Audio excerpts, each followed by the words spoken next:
Պարոն Ալաջանյան, նախ այսօրվա հյուսումներից ինչ ակնկալիքների մեկ քաղաքացիական պայմանագրից արդեն հայտարարել են բոլոր ընկերելու հայտարարության նախագիծը։ Շատ զարմանալի է, մենք չենք էլ սպասում։ Քաղաքացիական պայմանագիրը երբ դեմ քվեարկեց մեկ տարի առաջ մոտ էս ժամանակները հայ գերիներին Բաքվից վերադարձնելու կոչի COP29-ի հետ կապված հայտարարության նախագծին, տապալեց այդ նախագիծը, որը զերո ներքաղաքական օրակարգ ուներ, որևէ տառ ներքաղաքական չկար։ Դրանից հետո իրանցից ամեն ինչ սպասելի է, բայց դա ոչ մի կապ չունի այս լսումները եւ ցանկացած գործողություն, որը արվում է բանտարկյալների հետ կապված, բոլորիս նախ առաջին հերթին մարդկային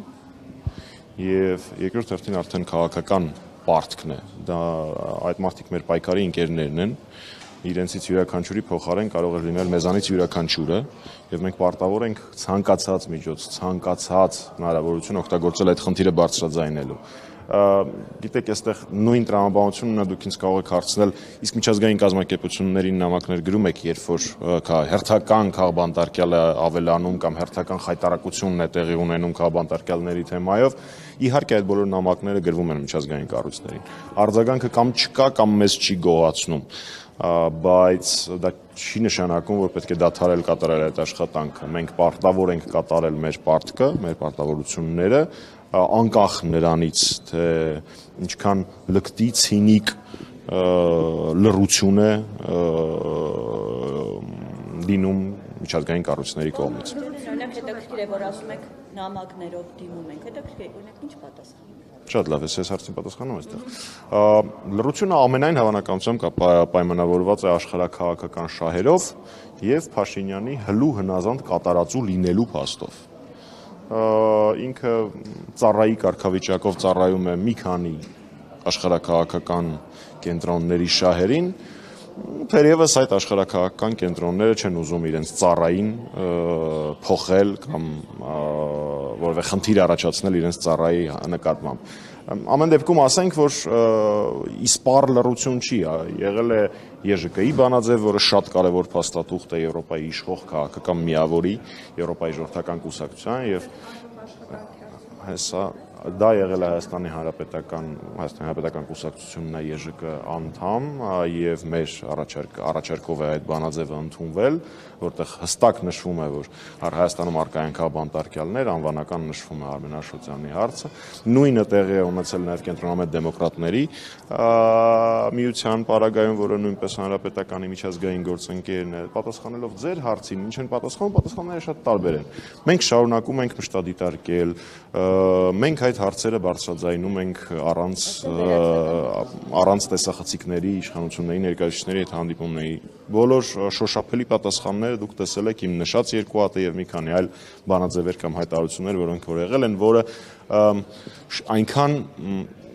կարևոր, բայց շատ ավելի մեծ արձագանք պիտի լինի, դա շատ փոքր արձագանք է մի երկրի վերաբերյալ, որտեղ կա այս պահին 40, շուրջ 40 քաղբանտարկյալ։ Ինչու դատախազը չեկավ եւ բացի այդ դուք պաշտոնատարածանց էիք հրավիրել նաեւ դեսպանների, արդյոք ներկա են։ Դե ինչպես տեսնում եք, ով ներկա է դահլիճում, դատախազի չգալու հետ կապված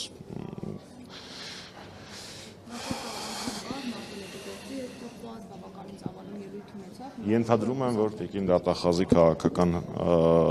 հետաքրքրությունները այլ բան են հուշում, քան ներկա լինել այս լսումներին, նույնպես դա անակնկալ չէր, կարծում եմ։ Այսինքն ասվել է, որ չկա։ Ես ասեցի ձևակերպումը, որը իմ համար ամենաընդունելին էր։ Եվ ինչ եք ակնկալում, հա, արդյոք այս ամեն ինչը ինչ-որ փոփոխություն կարող է այնուամենայնիվ առաջացնել կամ ինչ-որ զսպող դեր ունենալ իշխանության համար։ Գիտեք, տիկին Միքայելյան, այդ հարցը Կամ առասարակ միջազգային հասկացել եմ, այդ հարցը իմ համար մի փոքր կոռեկտ հարց չի, որովհետև եթե փորձենք որևէ գործողություն անելուց առաջ չափել, իսկ ինչքան է հավանականությունը դրա հաջողության, ապա շատ ավելի քիչ գործողություններ կարվեն։ Այսպիսի տրամաբանություն կա իմ համար։ Եթե ոչինչ չանենք, հաստատ ոչ մի արդյունք չի լինի։ Եթե անենք այն ամենը, ինչ կարող ենք ու մի քիչ էլ ավել, կա հավանականություն, որ կարողանանք ինչ-որ արդյունքի հասնել։ Քաղբանտարկյալների հարցը չի կարող մոռացության մատնվել, դա պիտի լինի top 1 թեմաներից մեկը։ Յուրաքանչյուր անգամ մեր միջազգային գործընկերների հետ հանդիպումների ժամանակ մեր առջև շատ բարդ խնդիր է առաջանում ֆիքսված ժամանակահատվածում հասցնել եւ խոսել Հայաստանի անվտանգային խնդիրներից եւ Բաքվում պահվող մեր գերիներից եւ Հայաստանում քաբանտարկյալների եւ առհասարակ ժողովրդավարության հետընթացի մասին կետերից։ Ինչ որ մի կերպ դա մեզ հույս ունեմ, որ հաջողվում է։ Ուստի ձեր հարցին պատասխանելով, անկախ նրանից, թե օրինակ այս ինտերվյուից ինչքան օգուտ կլինի կամ այս լսումից ինչքան օգուտ կլինի կամ այսինչ նամակից ինչքան օգուտ կլինի, դա պիտի անել եւ անել ուժերի ներածի չափով ու մի քիչ էլ դրանից ավել, որովհետև մենք դա պարտական ենք նորից կրկնեմ առաջին հերթին մեր պայքարի ընկերների նկատմամբ, հատառհատ անունները չթվարկեմ, նորից եմ ասում, իրանցից յուրաքանչյուրի փոխարեն կարող էր լինել ընդդիմադիրներից ցանկացածը եւ նաեւ քաղաքական պարտավորություն, որովհետև այդ մարդիկ հայրենասիրության համար կալանավորված մարդիկ են։ Վերադարձել են Բաքվից եւ այստեղ նշում էին կամ փոխանցում էին Հաջիևի խոսքերը, թե Ադրբեջանը այլևս տարածքային որևէ պահանջ չունի Հայաստանից, իրենք խաղաղության են ձգտում, բայց ուդաներ թույլ չեն տվել հանդիպել Բաքվում պահվող պատանդների եւ գերիների։ Եթե այնտեղ ունենք գերիներ, եթե Հայաստանի տարածքից օկուպացված տարածքներ ունենք, ինչ խաղաղության մասին կարող է խոսք լինել։ Իհարկե խոսք լինել չի կարող, գոյություն ունի մարդկային արժանապատվություն հասկացություն։ Գնաս մի քաղաք, որտեղ պահվում են քո հայրենակիցները եւ իրենց գոնե որպիսությունից տեղականաս։ Ու առհասարակ ինչ է նշանակում քաղաքասարակ։ Ոչ էս կողմնա քաղաքասարակության իրական ներկայացուցիչներ աշխատավարձով Փաշինյանին գովերքող մարդիկ են։ Դե իսկ Ադրբեջանում քաղաքասարակություն հասկացությունը առհասարակ նոնսենս է քաղաքագիտական տեսանկյունից, Ադրբեջանում քաղաքասարակություն լինել չի կարող։ Ուստի երկու ֆեյքերի հանդիպումը եկեք ես չմեկնաբանեմ, էլի, իսկ իրանց ասածները իրանք ստեղել էին Ադրբեջանի քարոզչությունը տանում առանց Ադրբեջան գնալու, առանց Բաքու գնալու, հիմա մի քիչ ավելի մեծ ավյունով երևի ոգևորվել են ինչ որ կամ ինչ որ կերպ ոգևորել են իրենց Ադրբեջանում ու հիմա ավելի մեծ ոգևորությամբ իրանք շարունակում են առաջ մղել ադրբեջանական նարատիվը։ Ես նորից ասեմ, երկու ֆեյքերի հանդիպման հետ իսկ որոշ դեպքերում այնտեղ ֆեյքերի տիրակալներ էլ կային, երկու ֆեյքերի հանդիպումը ես մեկնաբանելու ցանկություն չունեմ։ Ասում են շարունակական է լինելու, նաև լրագրողները կարող են Ադրբեջանից այստեղ գալ, այո, այստեղից գնալ եւ առհասարակ այս գործընթացին այսպես հիմք դնել։ Իրենք իհարկե բացատրում են, որ խաղաղության ամրապնդման համար է արվում։ Ինչ նպատակ կա արդյոք խաղաղության իսկապես ամրապնդում։ Սիվիկից եւ հայկական ժամանակից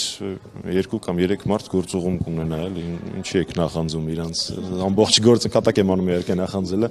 ամբողջ գործընթացի արդյունքը դա է լինելու։ Ասում են Սևիկրան համով է, չգիտեմ, ես սիրահար չեմ Սևիկրայի։